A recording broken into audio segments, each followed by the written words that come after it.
Shukuru Mwenyezi Mungu ambaye ametupatia nafasi ya kuishi siku ya leo.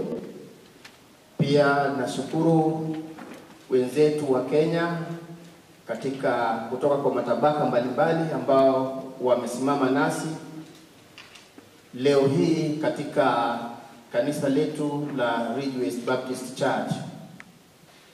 Wapendwa, hii ndio familia kwa uchache ambao wamesimama hapa. Zaidi ya yote ninapenda kuwatambulisha watatu tu kwa sababu ndio watakaopata fursa ya kuongea. Watatu hawa nikianza na mke wa marehemu Albert ambaye amesimama hapa, na huyu ni mamake Albert, mimi ni babake Albert. Kwa hivyo naona vyema nimpatie mke wa kijana nafasi kaweze kuongea, mama yake atafuata, hatimaye mimi nitatamatisha. Hi everyone. Bwana Yesu asifiwe. My name is Nevnina. Most of you are calling me Nevnin, but it's Nevnina Onyango Omondi. I'm the wife to the late Albert Omondi Ojwang. Albert has been my friend, my best friend since way back. I met him in 2021 when he visited Kisumu. Actually, I met him through a mutual friend. He's from Pwani University as well. He's called Kotonya. So he's the one that gave Albert my number. And actually, Albert reached out and he was just saying hi. So through that, we communicated for a while and our friendship grew. And God blessed us and we became one. He has been an amazing person in my life. He has been really encouraging. He's made me courageous. You know, at a point I was weak, I was down, but he'll sit me down and tell me, you know, you don't have to be shy. At some point, you don't have to be like weak. You have to stand out, talk, be very courageous like me. But he was concerned but courageous as well because he was a teacher. You know, teachers have to be vocal. So Albert left at a time where I didn't expect that he would leave, but it was God's timing, and us as human beings, we can't do anything about it.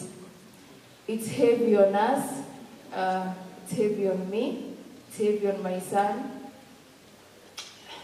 He actually doesn't know anything that is going on, but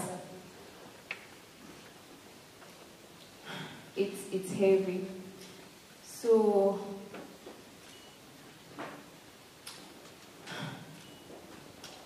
I don't even know what to say. I like words, but Albert has been my everything. When we last talked, when he was in Central Police Station, I think I'm the last person he talked to. And his last words were, I love you, see you soon. So seeing him soon here, or even in the mortuary, it really broke me.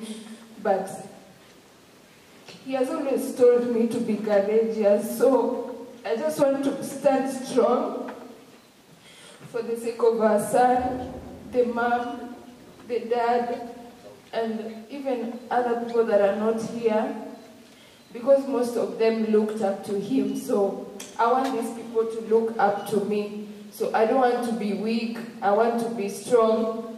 And Albert, I love you so much.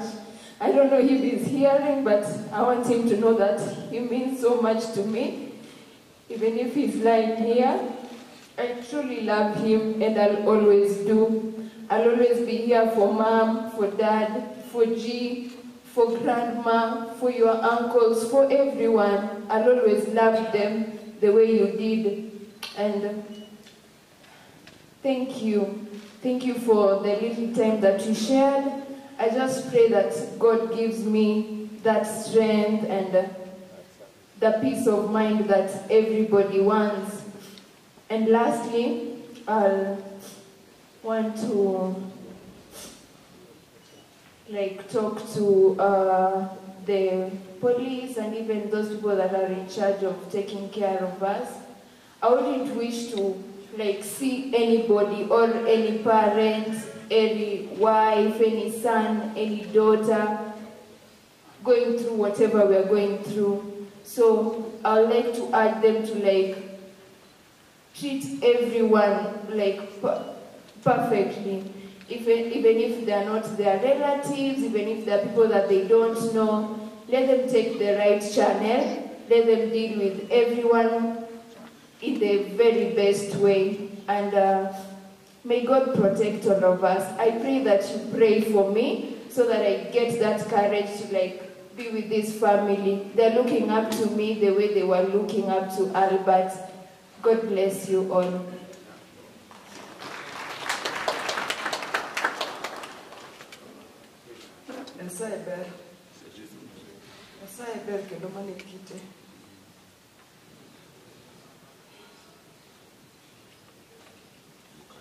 God is good all the time.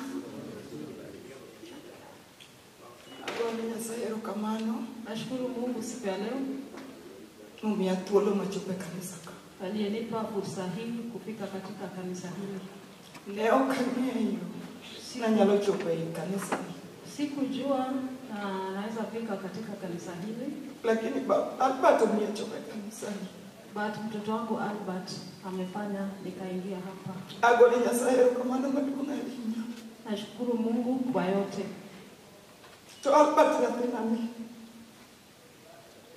Kwa Albert mtoto wangu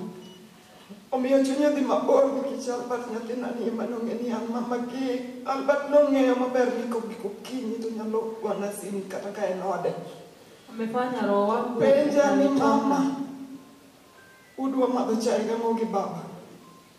alikuwa ananijali hadi ananiuliza kuwa kama tunaweza kula nini mimi na baba yake.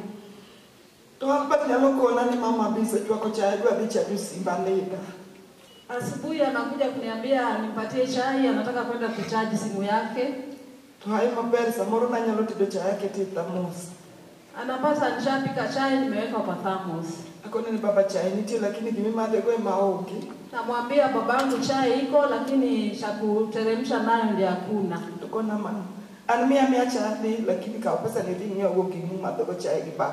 Ananiambia nipe tu chai nikunywe lakini chukua hii wewe na dadi mnunue kitu mkule.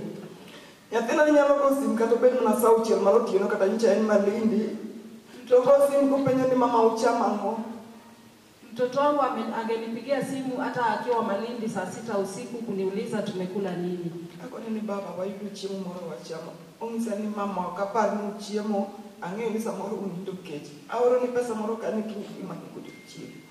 Namwambia tumekula lakini anadao ananiambia sidhani mmekula. Ananitumia pesa keshoe tuweze kununua chakula. Atimu mos mangenya yenye kumnyatina ni jomanongo le doda kanyatina dwa chamon.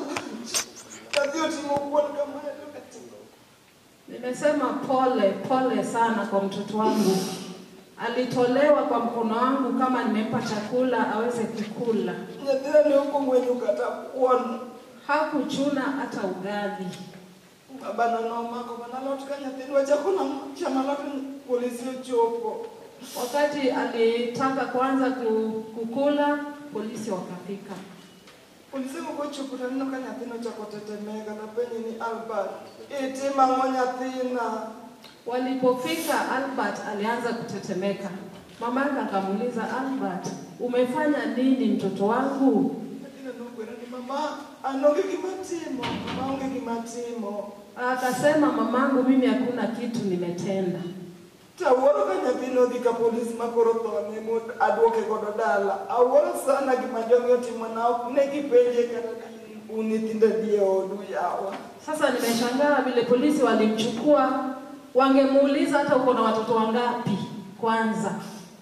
Koro sana ndio maiti adoko na dala. Saa hii sasa ninabeba mwili wa mtoto wangu kurudi naye nyumbani. Ukaleo na dikona wala. Sijui nitafanya nini. Ambapo nataniwa maneti. Ukaleo na chako kikanye. Sijui nitaanzia wapi. Yatina ndio yatima Mungu, yatima kinatu. Albert alikuwa mpole, angekosea mtu yote. Albert nyerani ngata. Kana ngamokia kusemoso tonyera gani. Alikuwa anapenda watu, kucheka tu na mtu yote hata ambaye hajui. Albert yeriyo kecho mionga pesa ndio mtu chimukata nene school. Albert yeriyo kecho tominya tewa dikipesa mndodio nyochimu mndochi. Angelala njaa, lakini hata mtoto wa jirani aende apate chakula. Akimu mosinato. Lakini akwani nyatina muda myodiki kwe. Nimesema pole, Nyatina diki kwe. na nimemrelease aende na amani. Albert kikinindi kama nchi. Manoke ni makwai. Usilale. Nyatina kikinindi. Usilale Albert. Kikinindi nyatina. Nyatina ni poko mati. Katu dichinga chia ni nyatina ngore kata kingatu. Hajapigana na mtu hata siku moja Albert. Abuwe kumana yunga. Nejogo mubiro konya. Iwe yuma goya matekne. Nasema asante kwa wale wote wamesimama na mimi na waliokuja kunisaidia kupigania vita hii. Akwaya mana lamu kende mamundu namba. Nedala na mankima. Okangeo na biro konya na nyatima nyakoni. Naomba muweze kunikumbuka kwa maombi, kwa maana sijui vile nitawezana na familia changa aliacha Albert. Agohero kamano. Nashukuru. Agohero kamano ne jomalindi. Majo Nashukuru. kanisa na mucho pomodomio konya kwa lwenyi. Shukrani kwa kanisa la Malindi ambao wamekuja kutusaidia kupigania vita hii. Agohero kamano ne jo Kilifi. Nitendo majo Kilifi. Manesu mungi Albert. Nashukuru pia ambao wametoka Kilifi, ambao walikuwa wanasoma na Albert, ambao pia wamekuja kutusaidia katika jambo hili. Agohero kamano ne jo Ridgeways. Asante kwa Ridgeways Baptist Church. Agohero kamano madugo. Nengama Nyasaye donde chunye. Mugolo ne Albert sanduku. Kendo sani ogolo nyaka gari ma biro kao Albert airport king. Ago enero. Kwa njia ya kipekee nashukuru Perosi Funeral Services ambao wamechukua jukumu hili kusafirisha kuprovide funeral services, kusafirisha Albert kutoka hapa mpaka Kisumu bila malipo yoyote. Mungu awabariki. Agoero kama mama. Anakuwa yamana la mokede. Naomba tu muweze kuniweka kwa maombi. Asanteni.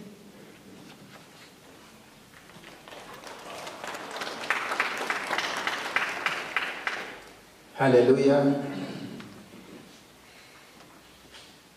Bado mimi ni shemasi.